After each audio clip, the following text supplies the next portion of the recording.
Why does he go to school. এখন এখানে যদি আমি বলি যে হোয়াই হি গো টু বা গোস টু স্কুল, তখন ডাজটা পড়ে যাচ্ছে অক্সিলারি ভার্বটা, তাহলে এটা ভুল হয়ে যাচ্ছে। তাহলে why does he go to school. আর ডাজ যখন দিব তখন আবার খেয়াল রাখবো যে পরে যে গোজ ছিল ওই গোজের ইএসটা থাকবে না, ঠিক আছে, প্রেজেন্টে ফিরে আসবে। Why does he go to school, সেখানে স্কুলে যায়। যদি এখন আমি প্রশ্ন, আচ্ছা এই প্রশ্নটা একটা উত্তর তৈরি করি আমরা লজিক্যাল, যেখানে যৌক্তিক উত্তর হবে যে কি বলা যেতে পারে, সে কেন স্কুলে যায়, সে জ্ঞান অর্জন করতে স্কুলে যায়। তাহলে ইংরেজিটা কি হবে? এইখানে আমরা বলতে পারি সে স্কুলে যায় জ্ঞান অর্জন করতে, তাহলে he goes to school to acquire knowledge. Acquire ছাড়া আর কি কি শব্দ বলা যেতে পারে অর্জন করার অর্থে? অ্যাকোয়ার মানে তো অর্জন করা, গেইন বলা যেতে পারে, অ্যাচিভ বলা যেতে পারে। আচ্ছা, তাহলে গেইন মানে অর্জন করা, অ্যাচিভ মানে অর্জন করা, তাহলে সে স্কুলে যায় জ্ঞান অর্জন করতে। He goes to school to acquire knowledge. নলেজের উচ্চারণটা আমরা বলবো নলিজ, নলিজ, ঠিক আছে, লেজ নয়। যেমন কিছু কিছু শব্দ আছে যে কলেজ, ভিলেজ, নলেজ, সবগুলো শেষে আমরা কি বলি? লেজ। কিন্তু আসলে এখানে আমাদের কি বলা উচিত? লিজ, লিজ, নলিজ, কলেজ, ভিলেজ, এভাবে আমাদেরকে বলতে হবে। ওকে, হোপ ইউ গট ইট। যারা খুব সহজে ইংলিশ শিখতে চাচ্ছেন তারা নিঃসন্দেহে আমাদের এই বইয়ের কপি একটি সংগ্রহ করুন। এই বইটা সংগ্রহ করে এই বইয়ের লেসন ভিত্তিক ক্লাসগুলো সিরিয়ালি প্র্যাকটিস করবেন বাসায় বসে নিজে নিজে, এবং ভিডিও ক্লাস দেওয়া আছে যা কিনা ছোট বাচ্চারা দেখেও এই বইয়ের লেসনগুলো বোঝে। খুব সহজে ইংলিশ শিখতে পারবেন 2 থেকে 3 মাসে। যাদের প্রয়োজন খুব দ্রুত নক করুন এবং বইটা সংগ্রহ করে আপনার কোর্স আপনি বাসায় বসে নিজে নিজেই শুরু করুন। কোথাও সমস্যা হলে লেসন উল্লেখ করে পরিচয় দিন এবং ইমো হোয়াটসঅ্যাপ নাম্বারে টেক্সট করুন অথবা মেল করুন, আমি আপনাদেরকে রিপ্লাই করে বুঝিয়ে দেবো ইনশাআল্লাহ। সো সবাই দ্রুত গতিতে বইটা সংগ্রহ করুন, বাসায় বসে ইংরেজি শিখুন, ভালো ক্যারিয়ার গড়ুন, আর আমাদের পুরো ক্লাসটা উপভোগ করুন। তাসিন মাঠে ফুটবল খেলে, Tasin plays football in the field, Tasin plays football in the field. Fine, okay, so can you make question? এখানে কি আমরা কি প্রশ্ন তৈরি করতে পারি এই বাক্যটার উপরে বেস করে? যদি বলি যে সে কেন মাঠে ফুটবল খেলে, আছে হোয়াই, হ্যাঁ, why does he play football in the field, সেখানে মাঠে ফুটবল খেলে। এখন প্রশ্নটা কি এরকম যে মাঠে কেন ফুটবল খেলে, নাকি আসলে ফুটবল খেলে কেন, সেটা কোনটা? ফুটবল খেলে কেন, খেলে কেন। So what will be answer of this question? সে কেন মাঠে ফুটবল খেলে? আমরা লজিক্যাল উত্তর কি বানাতে পারি? আচ্ছা, এটা বলা যেতে পারে যে সে মাঠে ফুটবল খেলে কারণ এটা তার প্রিয় খেলা।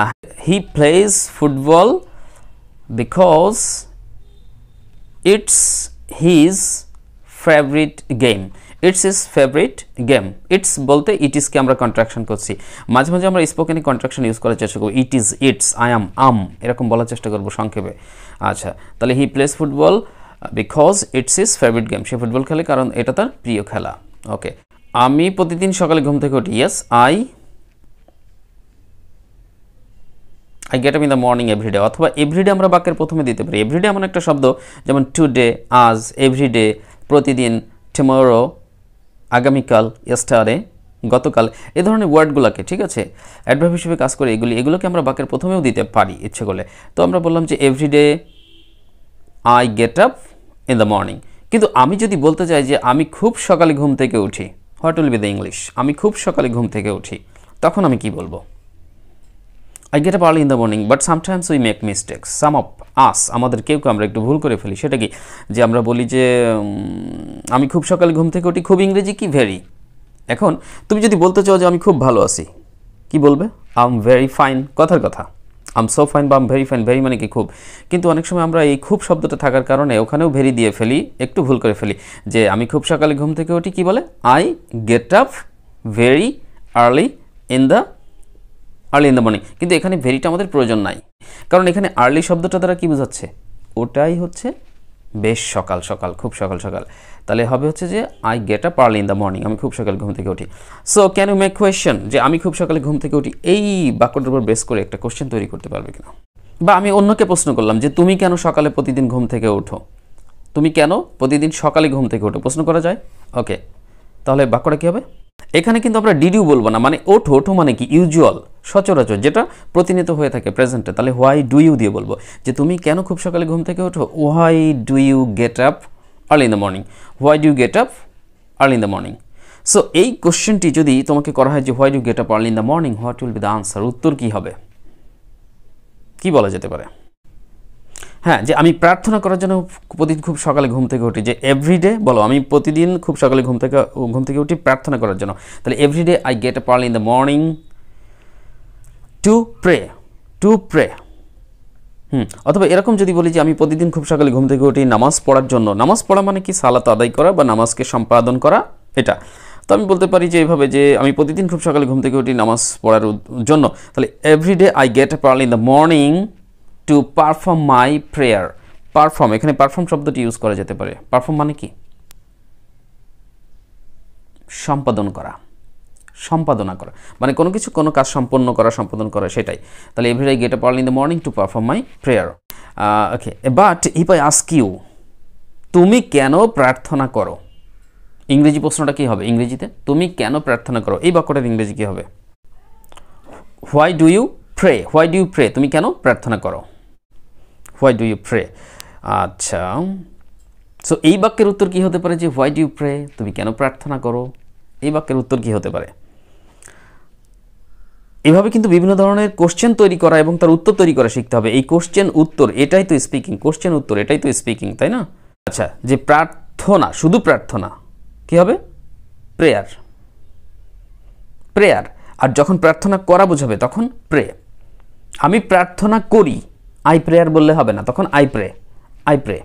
ঠিক আছে। তিনি কেন ফল বিক্রি করেন? এখন তিনি একজন ফল বিক্রেতা, সো তিনি তো ফল বিক্রি করবেন স্বাভাবিকভাবে। তো আমরা প্রশ্ন করলাম যে তিনি কেন ফল বিক্রি করেন, তাহলে এই প্রশ্নটা ইংরেজিতে আগে কি হবে? সঠিক কোশ্চেন, তিনি কেন ফল বিক্রি করেন? Why, why can you say, why does he sell fruits? Fine, sell মানে বিক্রি করা, আর ফ্রুটস হচ্ছে ফল, তাহলে why does he sell fruits, তিনি কেন ফল বিক্রি করেন? So can you make a logical answer? He sells fruit because he is a businessman. হ্যাঁ, রিপিট করি, he sells fruit because he is a businessman. তিনি ফল বিক্রি করেন কারণ তিনি একজন ব্যবসায়ী। That's fine. আমাদের প্রত্যেককেই বাবা মাকে ভালোবাসা উচিত। It's a nice sentence. Okay, সত্য কথা। তো এখানে আমরা বাক্য বানালাম যে সে তার বাবা মাকে ভালোবাসে। ইংরেজিটা কি হবে? He loves his parents. সে তার বাবা মাকে খুব ভালোবাসে। He loves his parents very much, so much, এটা বলা যেতে পারে। Can you make question? এই বাক্যটাকে উদ্দেশ্য করে আমরা কি প্রশ্ন বানাতে পারি? সে তার বাবা মাকে কেন ভালোবাসে? Why does he love his parents very much? সে তার বাবা মাকে কেন বেশি ভালোবাসে? ভেরি মাচ তো আবার বেশি, তাই না? আচ্ছা, তাহলে why does he love his parents very much? সে তার বাবা মাকে কেন বেশি ভালোবাসে? We should try to make answer. আচ্ছা, সে তার বাবা মাকে বেশি ভালোবাসে কারণ এটা তার বাবা মায়ের প্রতি কর্তব্য। সে তার বাবা মাকে সবচেয়ে বেশি ভালোবাসে কারণ তার বাবা মায়ের প্রতি এটা তার কর্তব্য, ভালোবাসা তো উচিত। তাহলে কি বলতে পারি? যে হি loves his parents so much because it's his duty to his parents. It's his duty to his parents. আমাদের উচিত বড়দের সম্মান করা। এই বাক্যটার ইংরেজি হচ্ছে we should respect our seniors. We should respect our seniors, যারা বয়োজ্যেষ্ঠ, বড়, সিনিয়র্স। আচ্ছা, জুনিয়র হচ্ছে ছোট। আচ্ছা, এবার আমরা প্রশ্ন করব যে আমাদের কেন বড়দেরকে সম্মান করা উচিত। তাহলে ইংরেজি বাক্যটা কী হবে? আমাদের কেন বড়দেরকে সম্মান করা উচিত। Why should we respect our senior? Why should we respect our seniors? কেন আমাদের বড়দের সম্মান করা উচিত? ওকে, তাহলে উত্তর তৈরি করা যাক। আমাদের বড়দের সম্মান করা উচিত কারণ এটাও আমাদের দায়িত্ব, এটাও আমাদের দায়িত্ব। হ্যাঁ, এটা দায়িত্বের মধ্যেই পড়ে। তাহলে we should respect our seniors because it's our responsibility, it's our duty. কেন সে কবিতা লেখে? Why does he write a poem? Why does he write poem? Why does he write poem? সে কেন কবিতা লেখে? আনসার তৈরি করতে হবে। ঠিক আছে, তাহলে আমি বলবো যে সে কবিতা লেখে কারণ এটা তার শখ। He writes poem because it's his hobby. সে কেন ভাত খাচ্ছে? Why is he eating rice? আচ্ছা, এখন এটাকে আমরা যদি প্রশ্ন করতে পারি যে সে কেন ভাত খাচ্ছে, যে why is he eating rice. এবার উত্তর তৈরি করতে হবে। সে ভাত খাচ্ছে কারণ সে ক্ষুধার্ত। হ্যাঁ, হি is eating rice because he is hungry. He is eating rice because he is hungry. যদি এখানে প্রশ্ন তৈরি করি সে কার সাথে ভাত খাচ্ছে, ধরো সে ভাত খাচ্ছে, সে একা বসে ভাত খাচ্ছে না কারোর সাথে বসে খাচ্ছে, তাহলে কার সাথে হলে আমাদেরকে কি করতে হবে, হুমের পূর্বে উইথ ব্যবহার করতে হবে। তাহলে সে কার সাথে ভাত খাচ্ছে, with hmm is he eating rice, with hmm is he eating rice.